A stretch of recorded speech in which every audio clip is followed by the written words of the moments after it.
ही सूर्यदेव सहस्रांशो तेजो राशि जगत्पते अनुकंपया मामक्तां गृहणार्ध दिवाकरः ओम आदित्याय नमः ओम नमो भास्कराय नमः अर्घ्य समर्पयामि।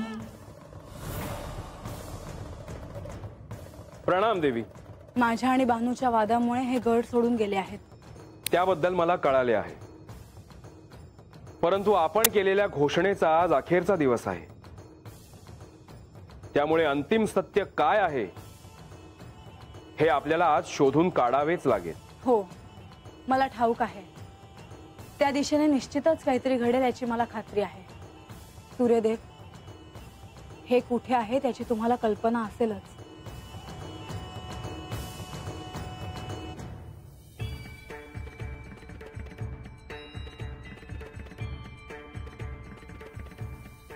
मी श्री खंडेरायांना पाहू शकतो। मग तुम्ही त्यांच्यापर्यंत माझा निरोप पोहोचवू शकता? अवश्य देवी। मग त्यांना सांगा की गडावर मी त्यांची प्रतीक्षा करते आहे आणि मी केलेली घोषणा पूर्ण व्हायचा आज अखेरचा दिवस आहे। होय देवी, हे कार्य मी निश्चितच पूर्ण करेन।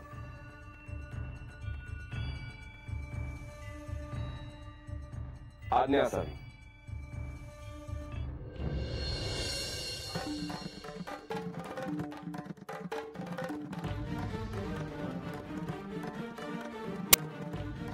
तुझा नमस्कार पोहोचला बाणाई। महाराष्ट्र देवींनी सांगितलं होतं का आज तुमच्याकडे देवांसाठी सांगावा द्यायचा आहे। बाणाई, तुझा जो काही संदेश असेल तो त्यांच्यापर्यंत अवश्य पोहोचेल। मला एवढं सांगायचं आहे का म्यान देवी देवांच्या वाटाकडे डोळे लावून बसलो आहोत, तेव्हा देवांनी आता जेजुरी मंदिर माघारी यावं आणि आता म्यान महाराष्ट्र देवी पुण्याला वाद नाही काढला। माझ्याकडनं लई मोठी चूक झाली आहे, माझी चूक पदरात घ्यायची एवढंच। तुझा हा संदेश श्री खंडेरायांपर्यंत तात्काळ पोहोचेल। अजूनही विचारायचं आहे म्हणजे महाराष्ट्रातही म्हणल्या का तुमच्यापासून काय लपलेलं नाही? ते खरं आहे बाणाई। म्हणजे तुम्हाला देव कुठं आहे हे दिसत असत? होय। कुठं आहे देव ते सांगण्याची मला अनुमती नाही बाणाई। होय का? बरं, मग राहू दे।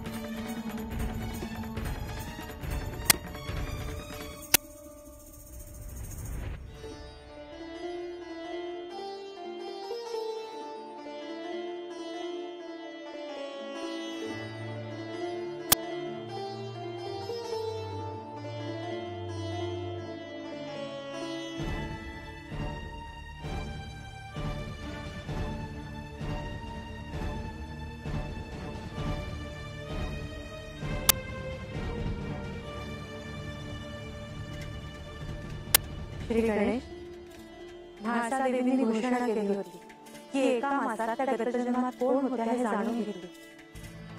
आज सूर्यास्ताच्या वेळेस 1 मास पूर्ण होईल।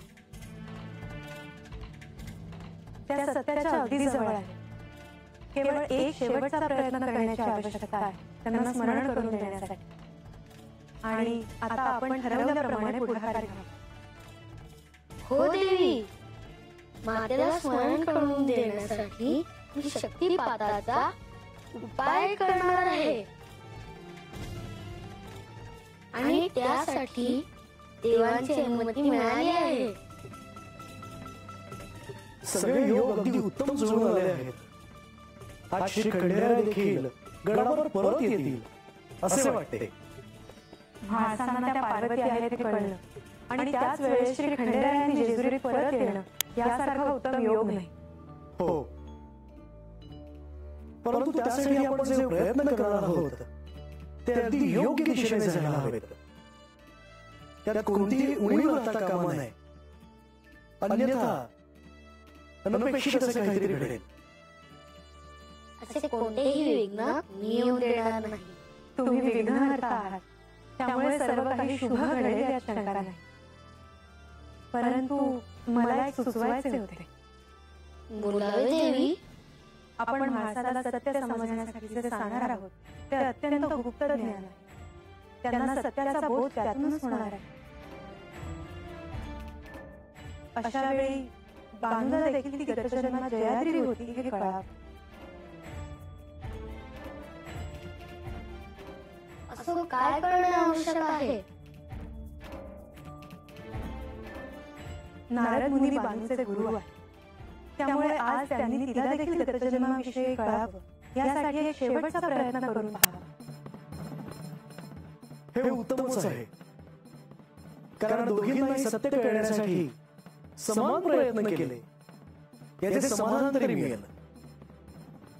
श्री हरी, यासाठी आपण मुनिवरांना इथे बोलवूया.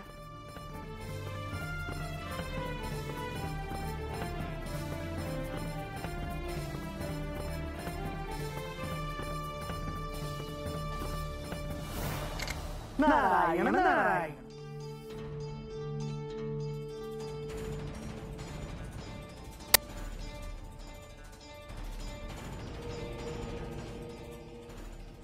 काय कार्य आहे प्रभू?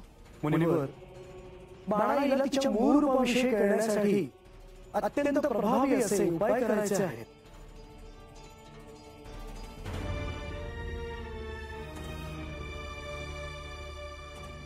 जशी आज्ञा प्रभू. मुनिवर, आज निर्णायक दिवस आहे, त्यामुळे सर्व काही मंगल होईल असं पाहावं.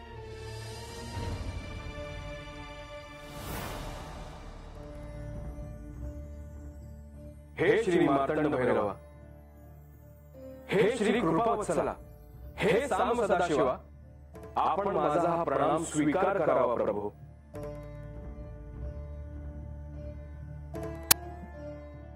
श्री म्हाळसा देवीनेच मला तुमची भेट घेण्यास सांगितले आणि म्हणून मी इथे आलो आहे. प्रभू, आपण जेजुरीत परतावे ही त्यांची आणि सर्वांचीच इच्छा आहे. सूर्यदेव, मला त्याची कल्पना आहे, परंतु जेजुरीत मी या क्षणी जाईन का नाही हे मात्र मला सांगता येणं शक्य नाही.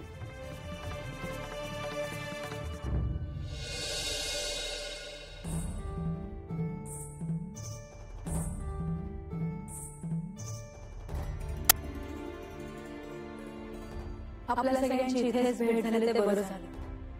मला आपल्याशी काही बोलायचे आहे.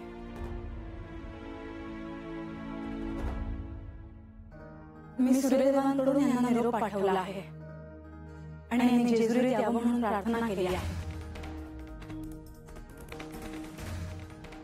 तेव्हा आपल्या सगळ्यांच्या जर शुभेच्छा त्या सोबत असतील तर ते कार्य पूर्ण व्हायला सहाय्य होईल. म्हाळसा, आम्हा सगळ्यांच्या शुभेच्छा नेहमीच तुमच्या सोबत आहेत. इतकंच नव्हे तर आज आपण आमच्या सोबत शिवालयात चला. कशासाठी? मी, श्री गणेश आणि लक्ष्मी देवी आपल्याला गतजन्माचे स्मरण व्हावे यासाठी शेवटचे प्रयत्न करणार आहोत.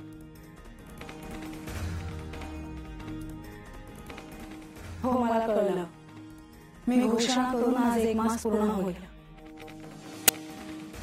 तेव्हा मी आज खोल ध्यानात जाणार होते, पण आपण सुचवलेला मार्ग देखील मला उत्तम वाटतो आहे. मग विलंब नको माते, आपण सोबत चलावे. मला आज्ञा असावी. माझ्यावर आणखी वेगळे दायित्व आहे.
अरे आवाज कसला येतोय का?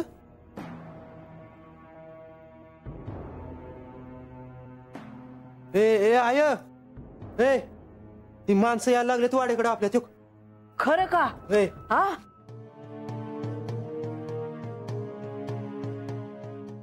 अरे कशाला येत्यात र? हा काय झालं असेल र? मला काय कळना झालंय मोर काय होणार आहे ती. काय होणार नाही, आल्यावर बघू काय म्हणतात ती. ए बानू, ए बानू, बानू आत यावं काजी? या आत या.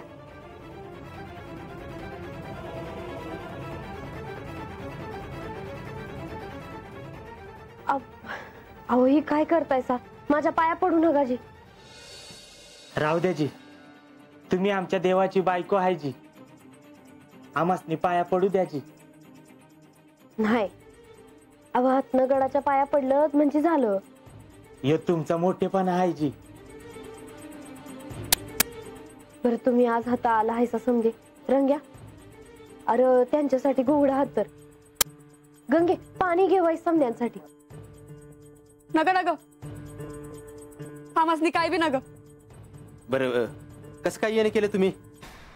ते देवगडावर नाही ते असं समजलं म्हणून आलो जी. आम्ही बी त्यांचीच वाट बघतोया. आज येत्याल उद्या येत्याल. देव नाही तर गावात चुली भेटत नाही बघा. होय देव कुठं असत्याल, काय करत असत्याल ह्यो विचार असतो बघा डोक्यात. देव गेला आहेत हे खरं आहे. त्यासनी हात जोडून त्यांनी माघारी यावं म्हणून विनवण्या करते. माझं मन मला सांगते का देव माघारी येत्याल म्हणून. असं झालं तर लय चांगलं आहे बघा. मी आता 10 शेर भंडारा आणि खूप उधळेल गडावर. हो पण असं झालं तरी काय की देव जेजूर सोडून गेले. जे झालं ते झालं. का गेलं कसं गेलं ते विचारून काय उपयोग नाही गंगे. समजासनी हे ठाव पडलंच पाहिजे का देवगड सोडून का गेले. माझ्या आणि म्हाळसाताई मध्ये तंटा झाला म्हणून देवगड सोडून गेला. पर देवीने तुमच्या संग भांडायला नको होतं जी. नाही यामध्ये त्यांची काय बी चूक नाही. चूक माझी आहे. बघा बघा अशी आहे आमची बानू. एवढं समज झालं तरी स्वतःवरच घेते. आता तुम्हीच काय बी करायची. पण देव पुन्हा गडावर यायलाच पाहिजे. मी तरी काय करणार. मी हात जोडून त्यास विनंती तर करते आहे. तुम्ही ठरवलं तर देव येते जी.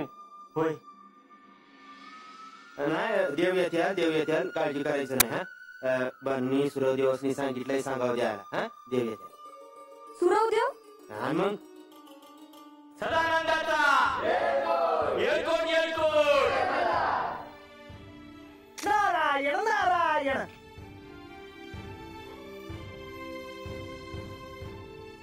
नारायण नारायण.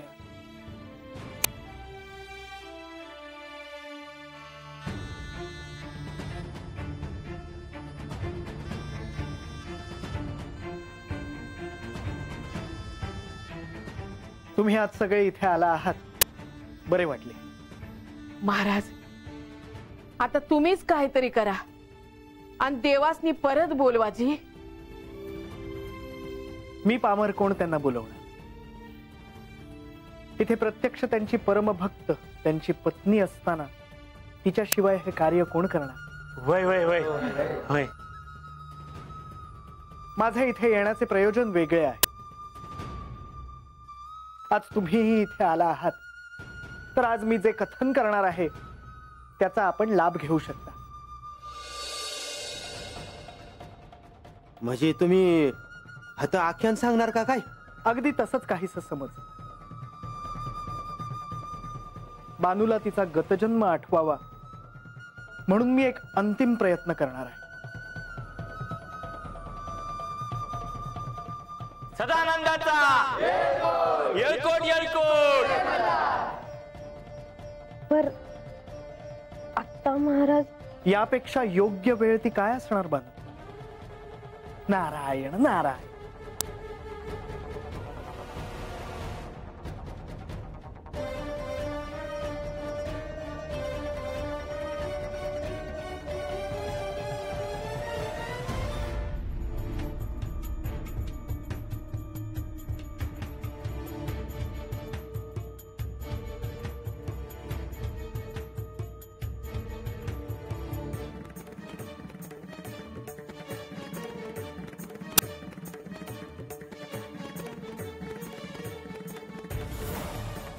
प्रणाम. सूर्यदेव तुम्ही? होय देवी. आपण सांगितल्याप्रमाणे मी श्री खंडेरायांची भेट घेतली. आपण गडावर प्रतीक्षा करीत आहात हा तुमचा निरोप मी त्यांना दिला आहे. तुम्ही हे कार्य पार पाडाल याची मला खात्री होती.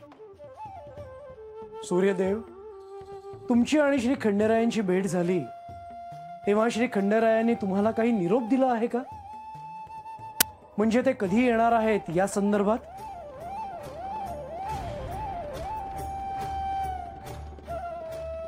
काय झालं सूर्यदेव, तुम्ही असे मौन का? देवी, मी तुमचा निरोप श्री खंडेरायांपर्यंत पोहोचविला खरा.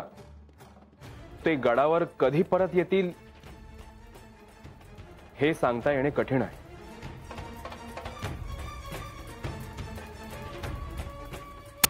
आता मला आज्ञा असावी.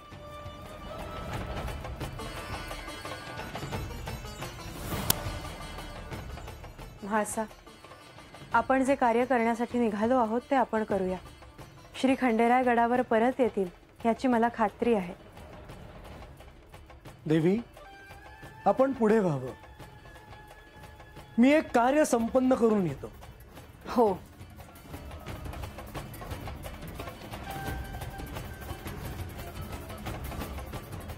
नंदी,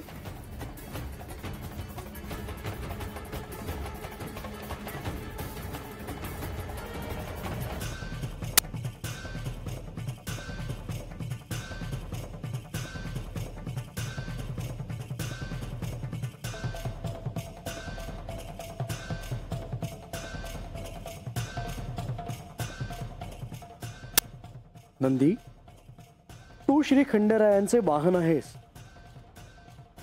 त्यांनी गडावर येण्यासाठी तुला देखील त्यांच्यापाशी जावं लागेल.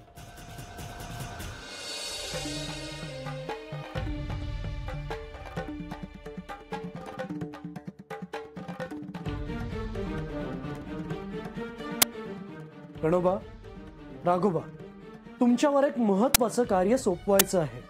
सांगा जी. यापुढील काही काय श्री म्हाळसादेवी, श्री गणेश, श्री लक्ष्मी आणि मी शिवालयात असणार आहोत जी. त्यामुळे इथे कोणालाही सोडू नका. होय जी. या देवी सर्वभूतेषु शक्तिरूपेण संस्थिता नमस्तस्यै नमस्तस्यै नमस्तस्यै नमो नमः. या देवी सर्वभूतेषु आनंदरूपेण संस्थिता नमस्तस्यै नमस्तस्यै नमस्तस्यै नमो नमः. या देवी सर्वभूतेषु शांतिरूपेण संस्थिता नमस्तस्यै नमस्तस्यै नमस्तस्यै नमो नमः. बानू, आजचे हे कथन केवळ तुझ्यासाठी.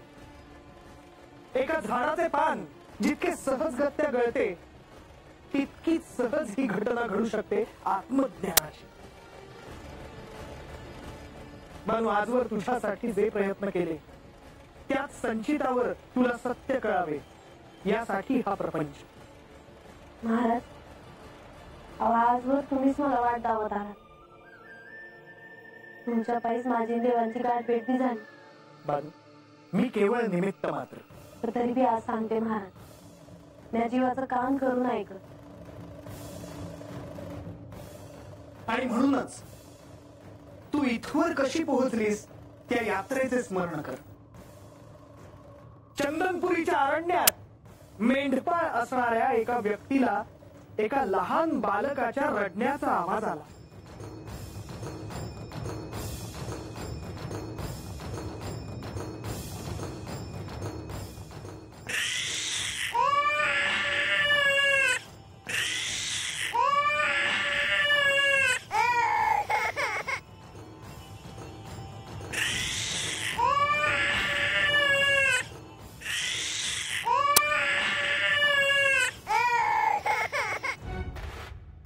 अजामेळने तुला स्वीकारले आणि बाणाई अर्थात बानू असे नामकरण केले.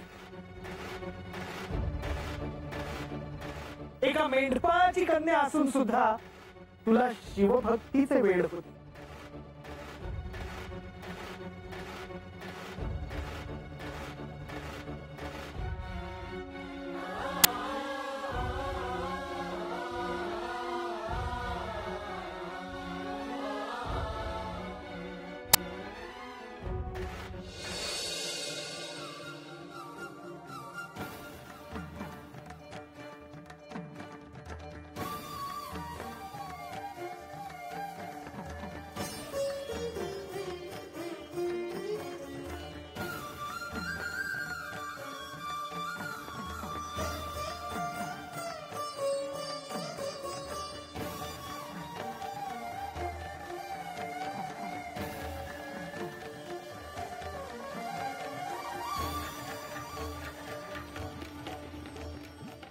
श्री गणेश,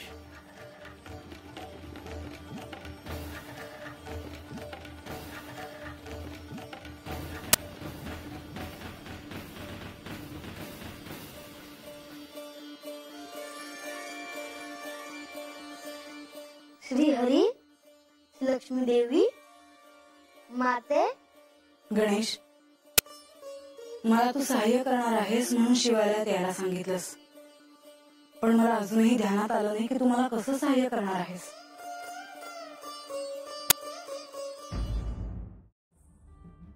माते, तुला वचन दिले होते की मी तुला सहाय्य करेन आणि त्यासाठी मी तुला काहीतरी सांगणार आहे. देवी, तुम्हाला साऱ्याचा मुलगा होईल. गणेश, तू हे सारं कसं जाणतोस? देवी, त्याचं कारण असं आहे की गत जन्मात ज्या काही गोष्टी घडल्या त्यावेळी हे तिथेच होते. आणि केवळ इतकंच नाही तर ते तुमच्या आणि बानूच्या अत्यंत परिचयाचे होते. आज अनेक घटना मला नव्याने कळणार आहेत हे माझ्या मनात होतच, आणि त्याची अशी सुरुवात झाली. गणेश, तुला हे सारं आधीपासून ठाऊक होतं? हो. मग तू मला आधी का नाही सांगितलंस? कारण देवी, सत्य जाणून घेण्यासाठी आपण आधी सिद्ध नव्हता, आणि आता सत्याच्या अगदी जवळ पोहोचला आहात. आणि ही साक्षात्काराची योग्य वेळ आहे. जर मी सत्याच्या अगदी जवळ आहे असं तुम्ही सगळे म्हणता आहात तर मी देखील त्यासाठी सज्ज आहे. मला अगदी सारं काही जाणून घ्यायचं आहे. माते, जेव्हा हे सारं घडलं तेव्हा मी कैलासातच होतो. कैलासातूनच ह्या साऱ्याला प्रारंभ झाला.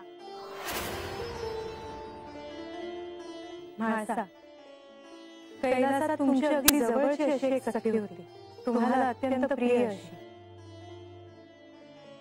ती कधी दुःखात असेल तरी तुम्हाला लगेच कळायचं. एके दिवशी तू तिला असंच दुःखी अवस्थेत आणि कसल्या तरी विचारात पाहिलं होतंस. जयाद्री,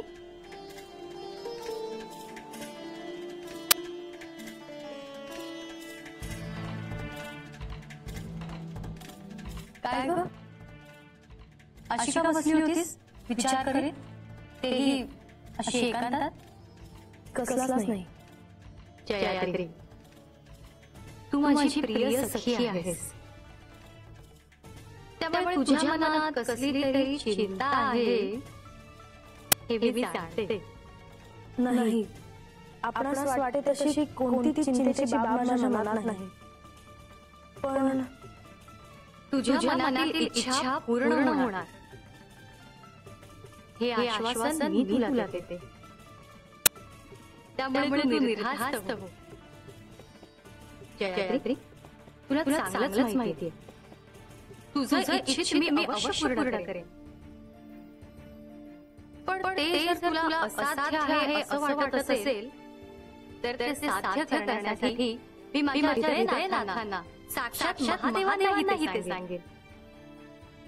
त्यामुळे तू निश्चिंत हो आणि सांग काय हवंय तुला. आपण जगज्जननी आहात, आदिशक्ती आहात. त्यामुळे माझ्या मनात मागणं होणार याबद्दल काही संदेह नाही माझ्या मनात. आपला आशीर्वाद प्रेम यापासून कधीच वंचित नाही व्हायचं. आग्रह धरला म्हणून आपल्या माझ्या मनात जे आहे ते सगळं मानते. पण खरं माझ्याकडून आपणास कसुभरी दुःख होऊ नये हाच माझा प्रयत्न होता आणि भविष्यातही राहील. माझ्या मनातली गोष्ट आपण सांगण्याआधी मी आपली अपराधाबद्दल क्षमा मागते. जयत्री, मला हेवा वाटतो. आपणास महादेवांसारखे पती लाभले. मला कल्पना आहे हे वाटणं हा एक अपराध आहे. मी स्वतःला थांबवण्याचा प्रयत्न करूनही माझं महादेवांवर प्रेम कमी होत नाही. उलट दिवसेंदिवस वाढत चाललं आहे. माझ्या मनात ही भावना उधळत आहे की महादेव माझे पती का नाही होऊ शकत.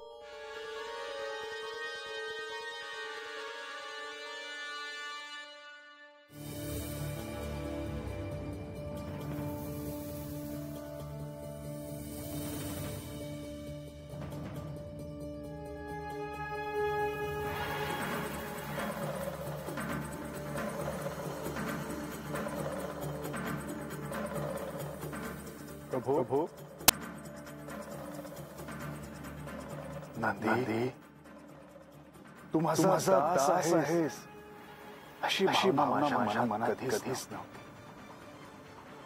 तुम्हाला अत्यंत प्रिय आहेस. तू माझे प्रिय असे वाहन आहेस.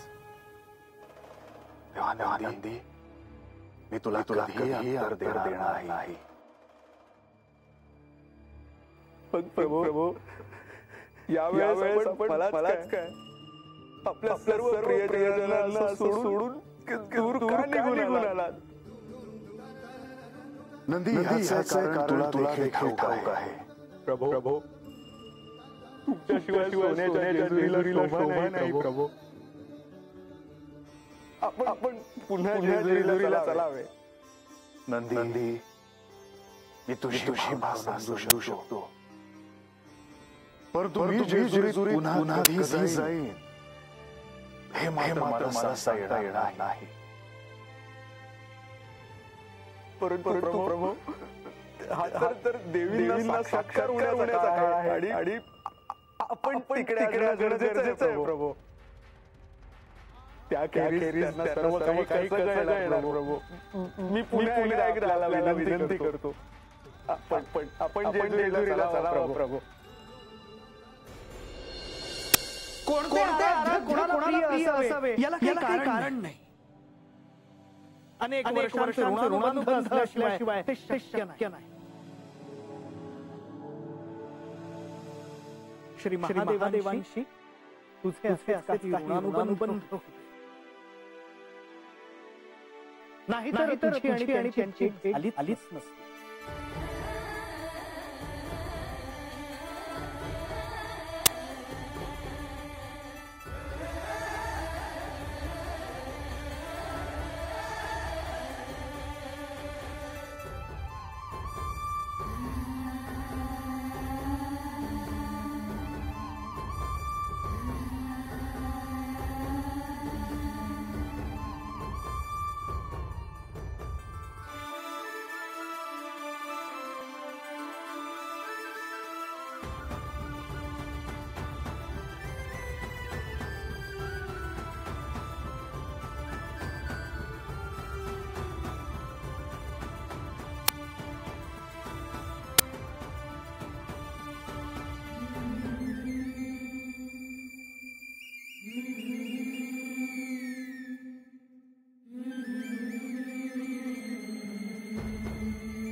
बानू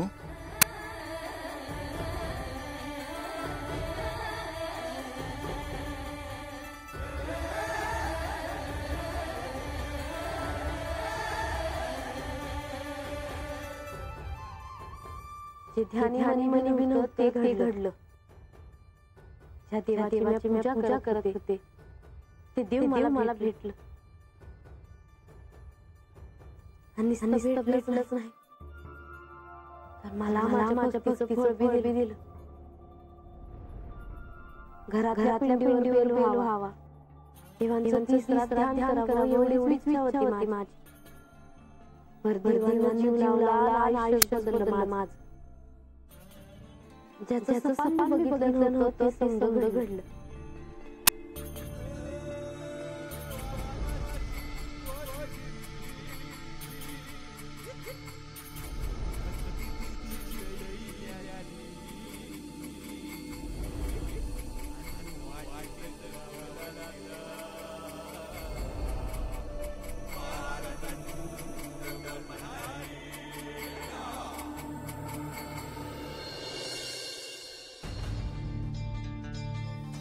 अहो मी तुम्हाला मगापासून म्हणते आहे की चला आपण माणसाची भेट घेऊन येऊया. पण तुम्ही काही यायला तयार नाही. माया नंदा, अहो आपण माणसाला आणखी काही वेळ नको द्यायला. अहो पण श्री खंडेरायाने गडावर यायला हवं हे तुम्हाला पटतं आहे की नाही? त्यात ती काल रात्री कुठे गेली ते सांगूनही गेली नव्हती. आता काळजी वाटणं स्वाभाविक आहे ना.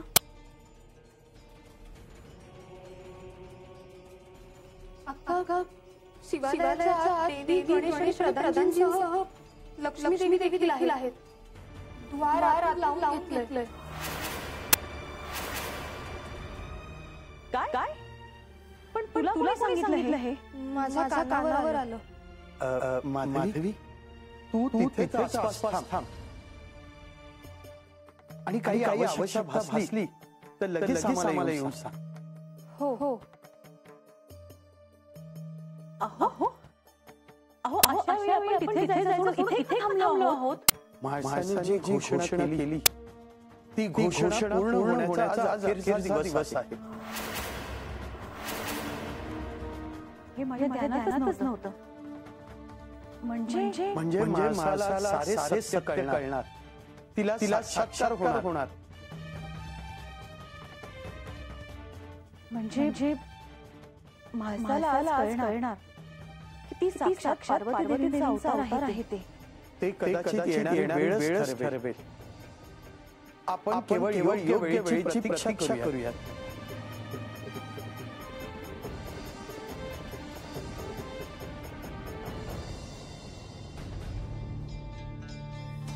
तू काय करतोस? अरे तेच की तू काय करतोस? हे तुम्हाला नाही करायचं. मी आपल्या शिवालयाच्या थांबायला सांगितलं होतं ना. अरे मला वाटलं तू चाललायस तर. अरे मी तुला सांगून गेलो म्हणजे तुला थांबायचं मला नाही. अरे आता आणि कोण आहे? अरे कोणी बी नाही. चला बिगी काय ठेवाय ना आतमध्ये कोणाला येऊ द्यायचं नाही.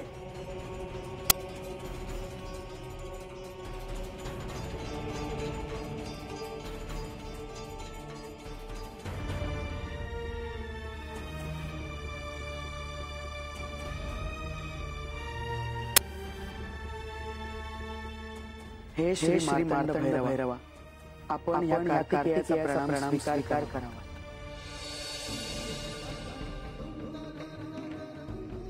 कार्तिकेया, ह्या क्षणी तू इथे येशील ह्याची मला कल्पना होती. होय कारण आपण आणि माता कैलास सोडून या जेजुरीत आल्याला आता खूप काळ लोटला आहे.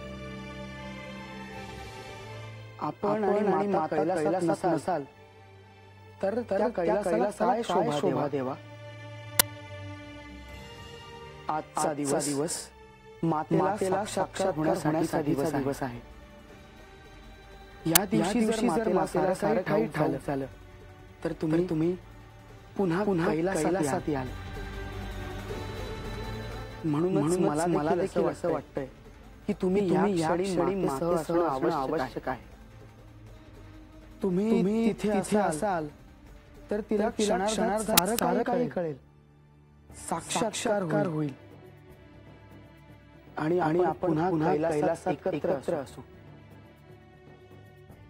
अजूनही मला ते क्षण आठवत आहेत जेव्हा आपण आपल्या प्रिय कैलासात एकत्र सुखाने भोजन करायचो.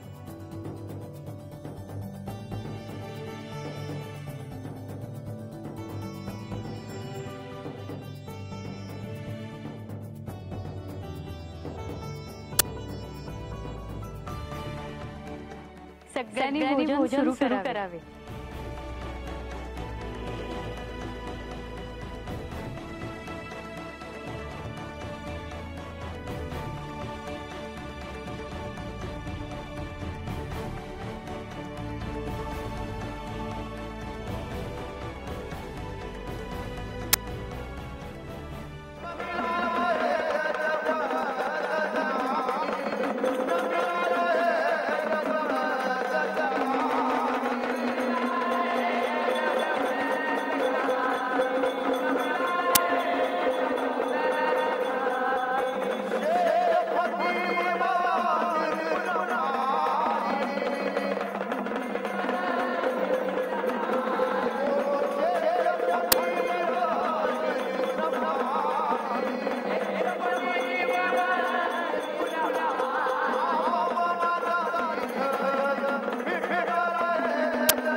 श्री महादेवांना प्राप्त करण्यासाठी पार्वती देवींनी किती कठीण तपश्चर्या केली हे मला आख्यानातून कळले आहे.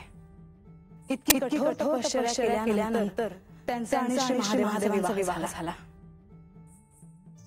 हो माते, काही गोष्टी हे घडणं विधिलिखितच असतं. देवी कृतयुगात श्री खंडेरायांचा तुमच्याशी विवाह होणं हे देखील लिखितच होतं.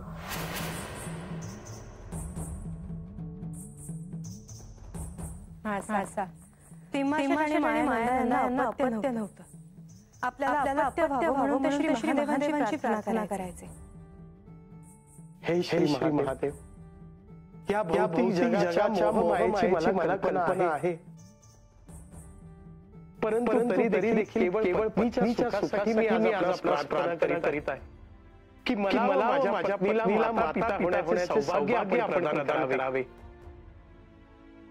होय देवी, श्री महादेवांपर्यंत त्यांची प्रार्थना पोहोचली आणि त्यांच्याच आशीर्वादामुळे नेवासा येथील तिम्माशेठ यांना अपत्य प्राप्ती झाली.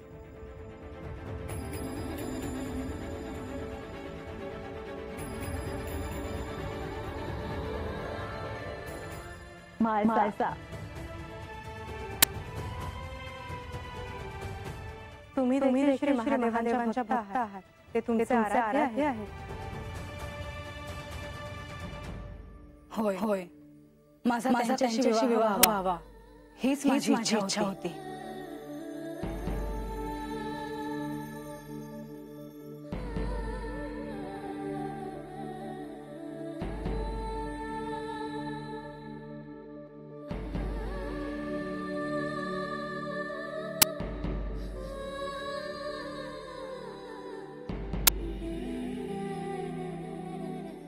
हो माते, तसंच झालं. श्री खंडेरायांचं स्वस्थ उचित आहे आणि हा दुष्ट तिम्माशेठ यांना श्री महादेवांनी दिला आणि तुमचा श्री महादेवांशी विवाह झाला.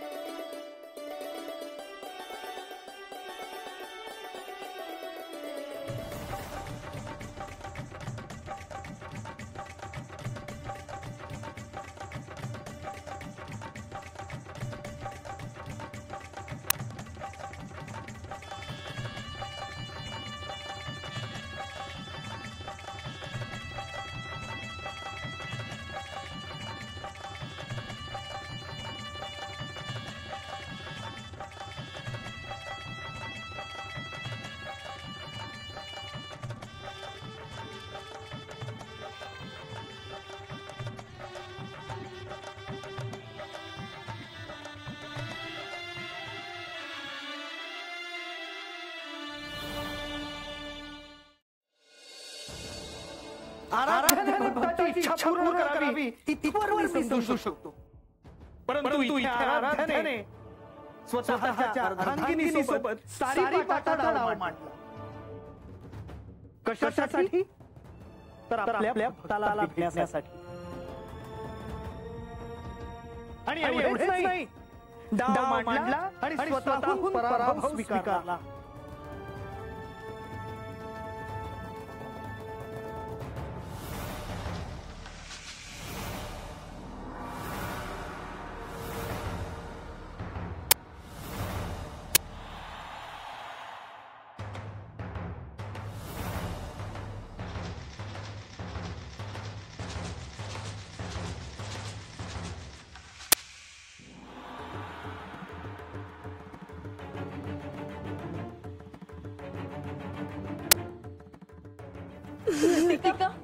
मी जिंकलेले. श्री खंडेराय हरला आहे.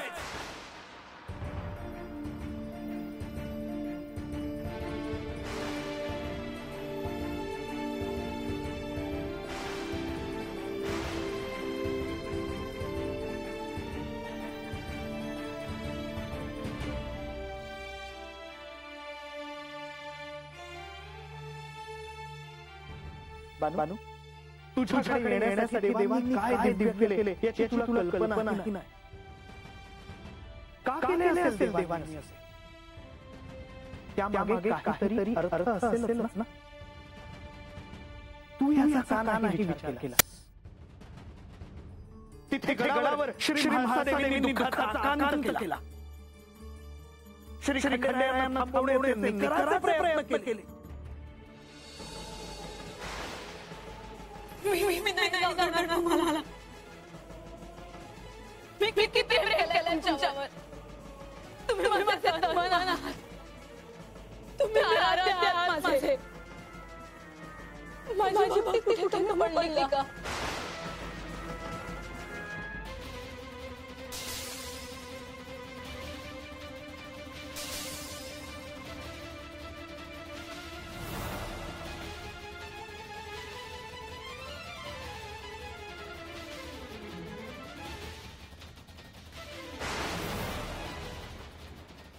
एवढे सगळे झाले परंतु श्री खंडेराय थांबले नाही.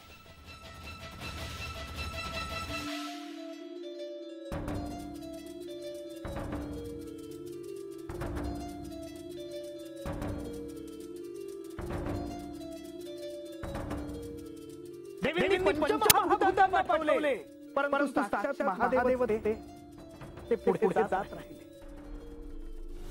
क्षमा मी श्री खंडेरायांना थांबवू शकलो नाही.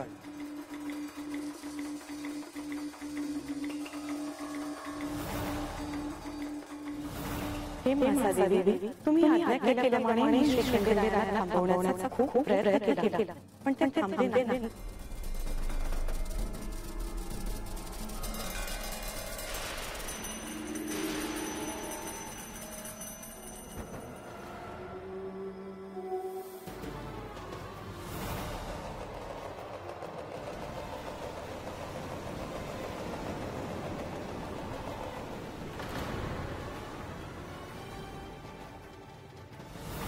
देवींनी क्रोधाची परिसीमा गाठली आणि श्री खंडेरायांना माघारी फिरण्यास सांगितले परंतु देवांनी ते ऐकले नाही.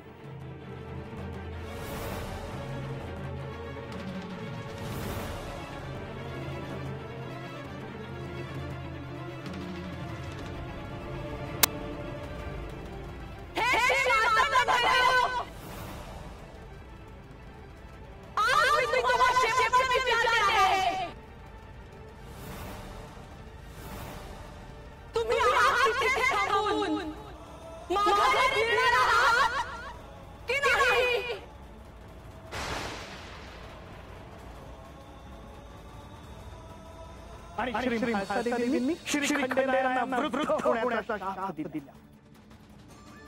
मी दुःखी असताना शाप दे की माझ्यासाठी श्री खंडेराय यांच्या केळी जाऊ. ते वृद्ध होती, ते वृद्ध होती, ते वृद्ध होती.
पार्वतीची आणि आमची भेट होऊन न जाणे किती काळ लोटून गेलाय.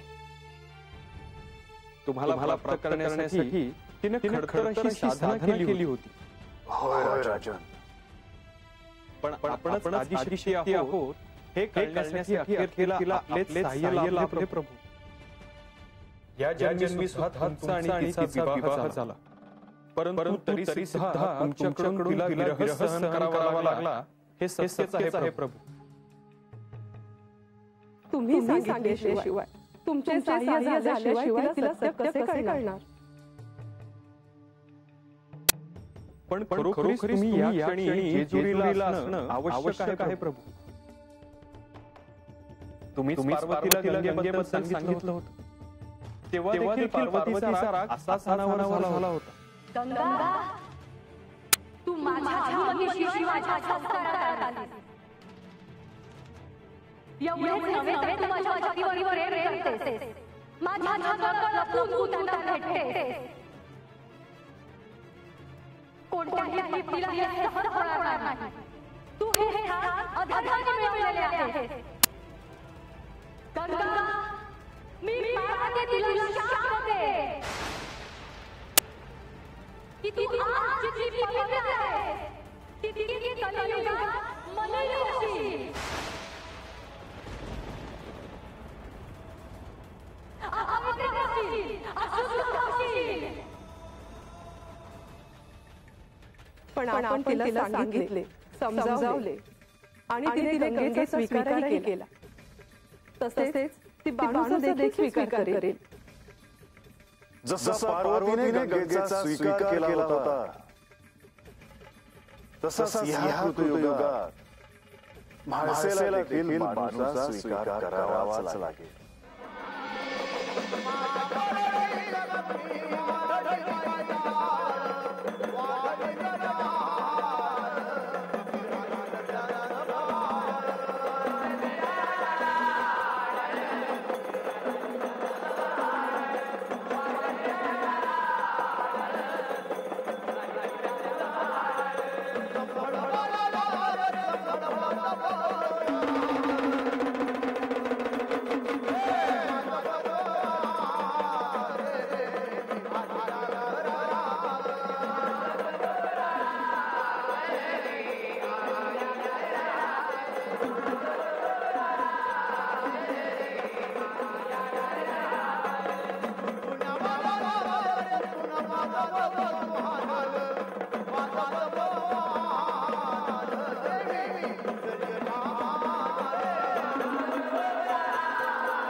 म्हाळसा ह्या आधी देखील एकदा असा क्षण आला होता जेव्हा या साऱ्या सृष्टीचं अस्तित्वच पणाला लागलं होतं.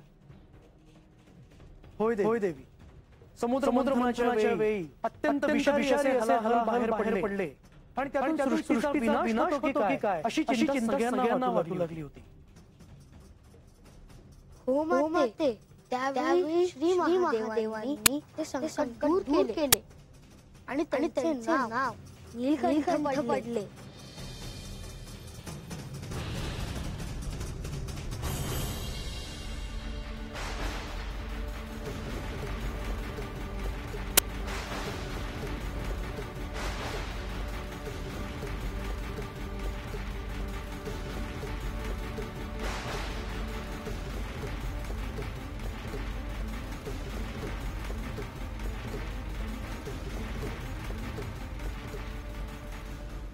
माते, अस्वस्थ काय आहेस? या क्षणी मला ठाऊक नाही, मला ते सांगता येणार नाही. पण असं अचानक झालं हे मला कळत नाहीये. मागे म्हणाले होते की ह्यांचं आणि माझं जन्मांतराचं नातं आहे. मला प्रश्न पडायचा की हे सगळं काय आहे आणि हे सगळं मीच का सहन करायचं?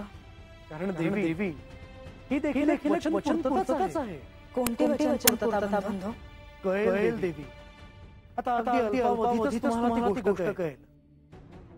या कृतयुगात तुमचा त्यांच्याशी विवाह होणार हे आधीच दिलं गेलेलं वचन होतं. जेव्हा यांनी मोहिनीचं रूप घेतलं होतं. हो, आख्यानाच्या वेळी ही कथा ऐकल्याचे माझ्या स्मरणात आहे.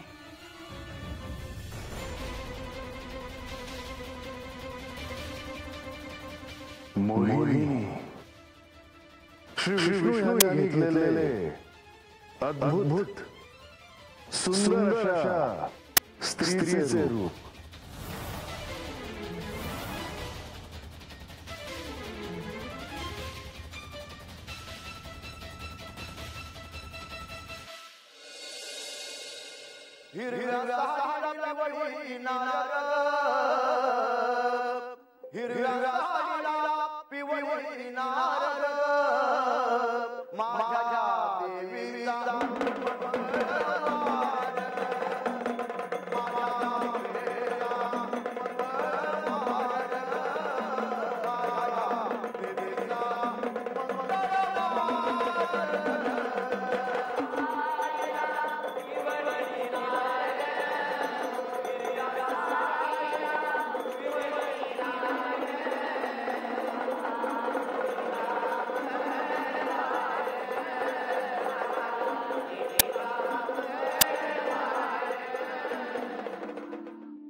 सिद्धी, तुम्ही इथे का आलात? आपली भेट घ्यायला आणि आपल्याला विनंती करायला. मी काय तुमची इच्छा पूर्ण करू? तुम्ही परत जेजुरीला प्रस्थान करावे.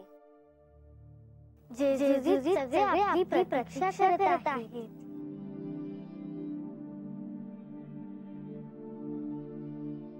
आजपर्यंत मी श्री गणेशावर फार मोठे दायित्व सोपवीत आलो. ह्या मल्हारी मांडवतारात तो तर मुख्य घटनेचा साक्षी होता. परंतु माझ्यामुळे श्री गणेशासोबत तुम्हाला वियोग सहन करावा लागत आहे. आज तुम्ही माझ्याकडे काहीच मागितलं नाही, परंतु आता तुम्ही माझ्याकडे जे काही मागत आहात ते हे असे. याचा आपण होकार दिला आहे ना? देवा, आपण आमची इच्छा पूर्ण करावी. मी तुम्हाला नाही कसे म्हणणार?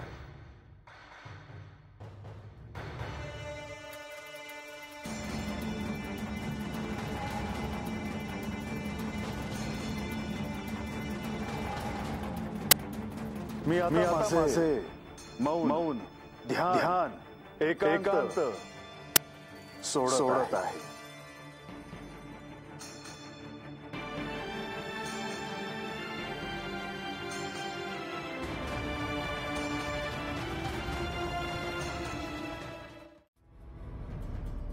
अजूनही विजय केलं नाही ते मी केलं. माझ्या देवाने ओळखलं नाही आणि त्या चाकरी करायला लावली. देवाने का केले असेल तुझ्यासाठी? त्यामागे काय अर्थ आहे? मी कोण आहे? देवाने माझ्यासाठी हे समजा कशा केलं हे समजा अजून कळलं झालंय महाराज. 12 वर्ष तुझ्याकडे करून अनेकांचे कल्याण करून देवाने पुन्हा मूळ धारण केले तो क्षण आठव. माझ्या तर डोळ्याचं पारणं फिटत होता जेव्हा मी देवाने बघितलं.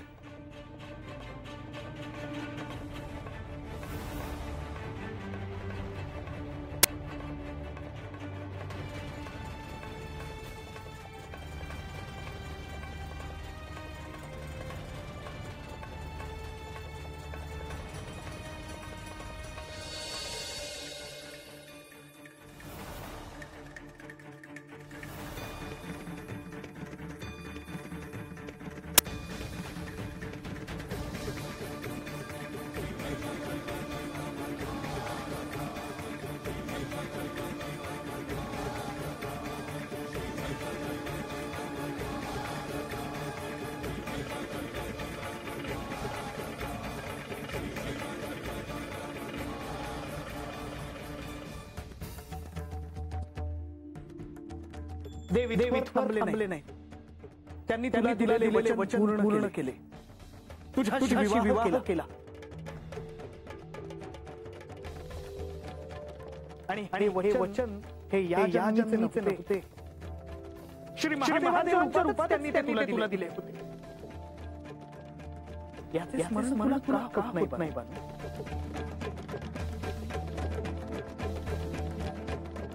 कारण तुझ्या मनात अनेक प्रश्न आहेत.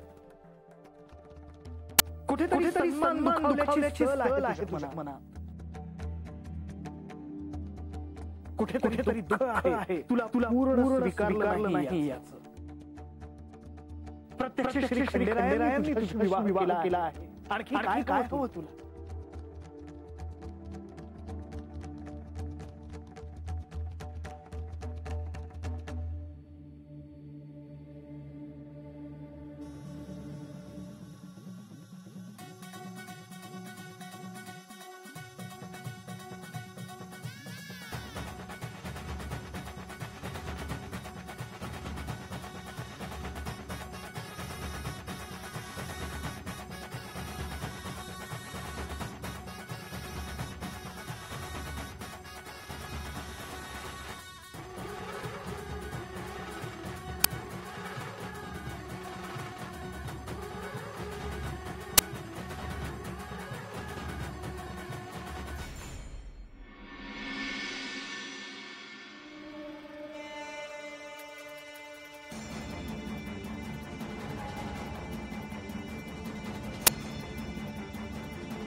मणिमल्लाचा संहार करण्यासाठी देवसेना कैलासातून ह्या भूतलावर ज्या विमानातून उतरली होती त्या ह्याच विमानातून आपण जेजुरीकडे प्रस्थान करूया.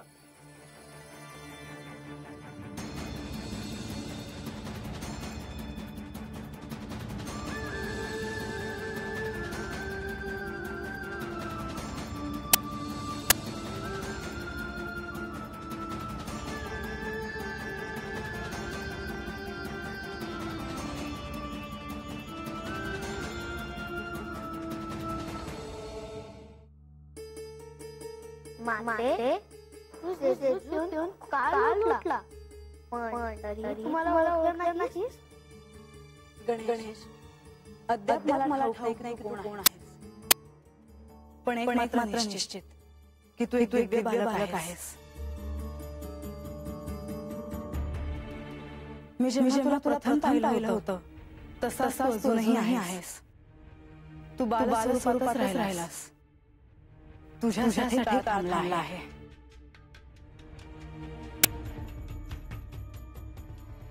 एवढंच काय, मी तुला पाहिलं, तुला भेटल्याशी बोलले की मला वेगळ्याच आनंदाची अनुभूती होते.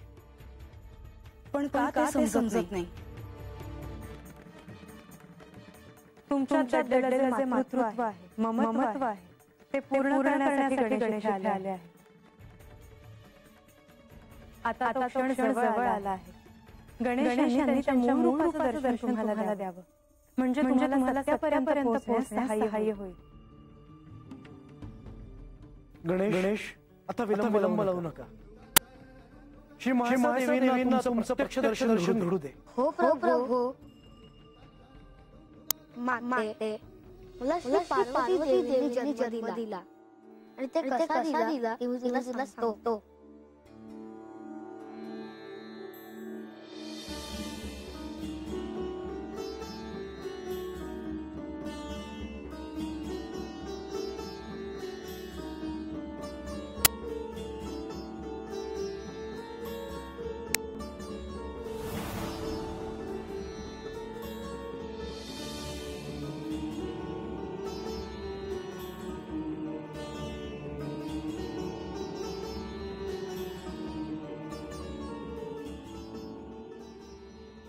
श्री महादेव खूप कालावधीनंतर कैलासात येणार होते.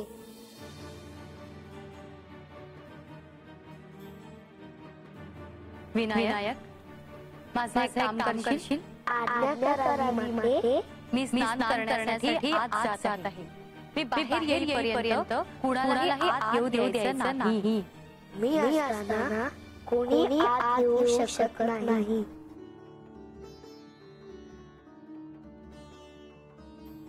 मला जी पार्वती देवीने आज्ञा दिली ती मी पार पाडत होतो.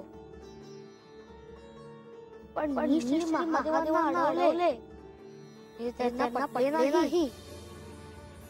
त्यांचा क्रोध नाव झाला आणि त्यांनी माझे श्री त्रिशूळाने फिरवले.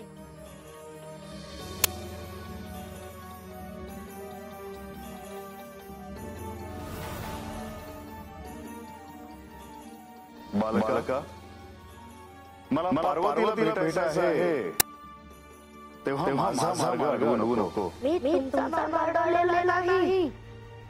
मी केवळ माझ्या मातेची आज्ञा पाळतोय.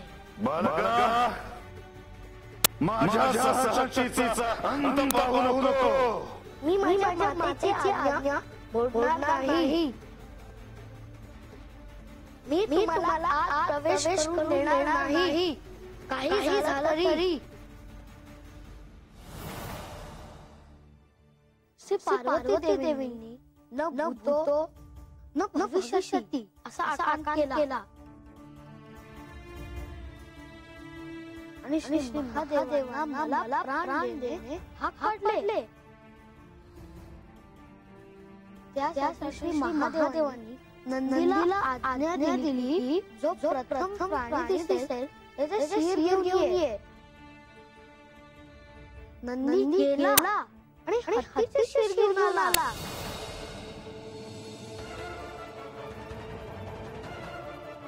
आणि श्री महादेवांनी मला गजमुख लावले आणि मी गजानन झालो.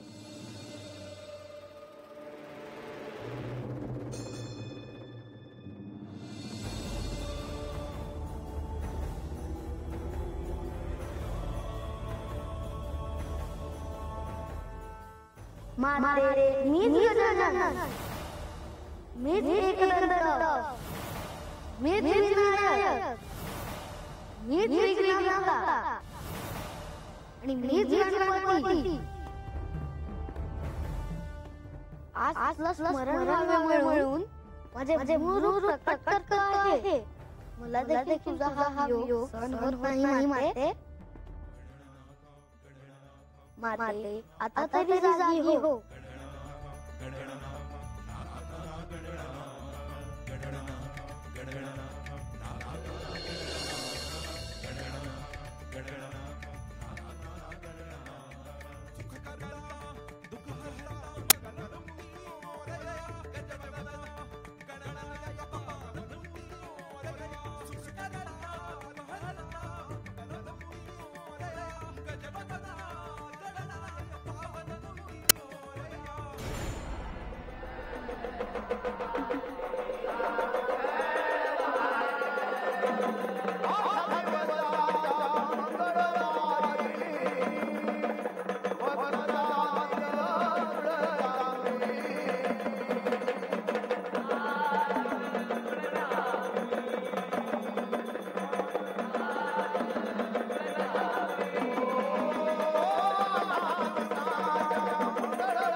महाराज गडावर कसला तरी उजेड दिसतोय.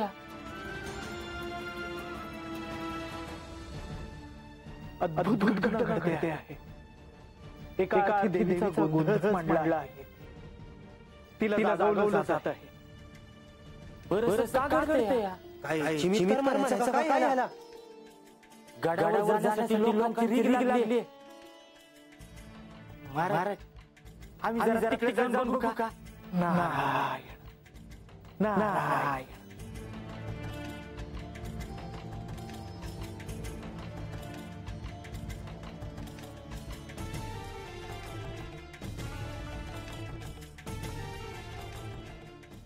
बानू सर्वजण गडावर गेले. आता मलाही जायला हवं. श्री भासादेवींनी जी घोषणा केली होती ती सत्यात उतरते आहे का ते पाहायला.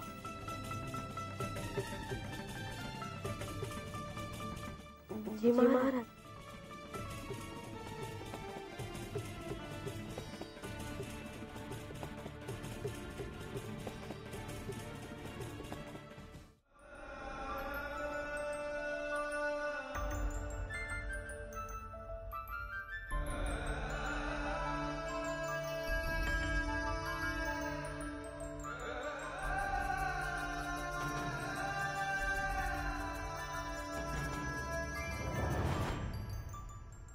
माते तू मला नमस्कार करणार. खरं तर मी तुला नमस्कार करायला हवा. माते मला तुझे चरण स्पर्श करू दे.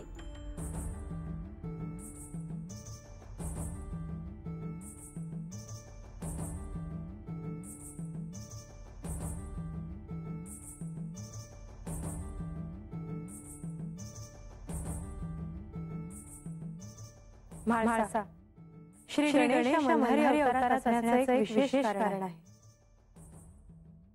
आख्यानात ऐकले आहे की श्री महादेवांनी पार्वतीला जे वचन दिले होते त्याला साक्षी श्री गजानन होते. होय माते. श्री गणेश आता ती अद्भुत घटना कधीही घडेल. आपण शक्ती करून श्री महादेवींना स्मरण करून द्यावे की त्या जन्मी कोण होत्या. हो प्रभू. म्हाळसा आता तो क्षण आला आहे. तुम्ही आजपर्यंत केलेली तपश्चर्या फळाला येणार आहे. श्री गणेश आपण आपलं कार्य करावं.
श्री खंडेरायांनी मणिमल्लाचा पराभव करण्यासाठी युद्ध केले. त्यात आपण स्वतः शक्तिरूपाने श्री मार्कंड भैरवाच्या सोबत अश्वारूढ होता. शिवासोबत शक्ती होऊन आपण युद्ध लढणार आहोत. युद्धाच्या त्या प्रसंगाचं स्मरण केलं की आपल्याला सत्य कळायला सोपं जाईल.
म्हाळसा, तुला आत्मज्ञान झाले आहे आणि तुला